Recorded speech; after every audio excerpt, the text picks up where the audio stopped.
Pumanaw na po ang batikang direktor na si Marilu Diaz-Abaya dahil sa sakit na breast cancer. Narito ang ilang bahagi ng aking huling panayam sa kanya noon lamang Enero.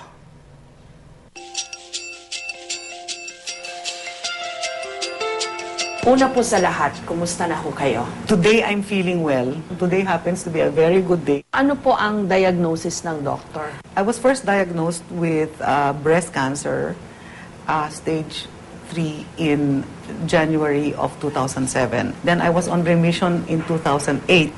I told the doctor, wala ito sa budget ko. Akala ko kasi sabi niyo, go na ako, pre-departure na ako.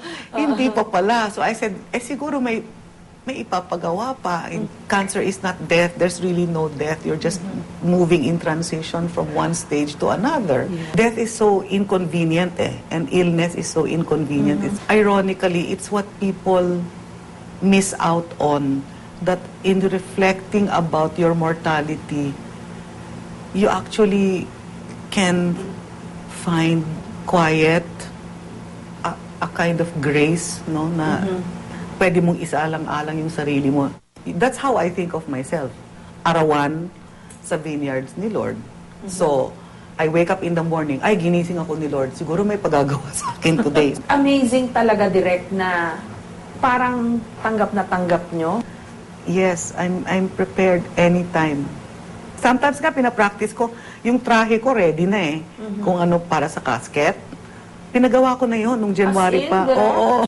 Ang maganda kay Direk, hindi niya ipinagdadamot ang kanyang mga nalalaman tungkol sa filmmaking. The tendency is give away, give away, give away. Kaya nga ako nagtuturo. Dami ng estudyanteng tinuruan ko.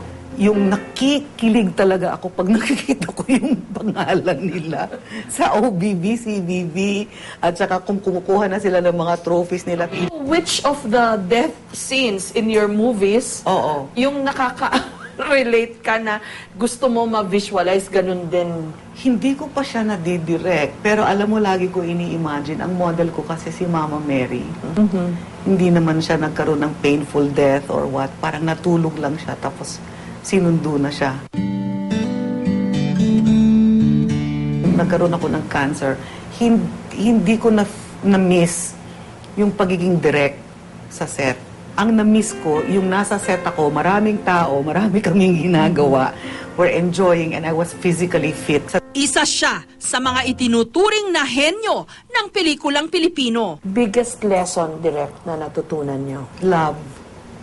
In all its forms. You tend to take love for granted. We don't show it enough. And most of the time, it's because we don't have time enough. What cancer has given me, as I mentioned, first thing is time. It has given me time to think about my mortality and what my life is worth and what I can make it pa. Thank you, ha? No, I know. No, I really thank you so much.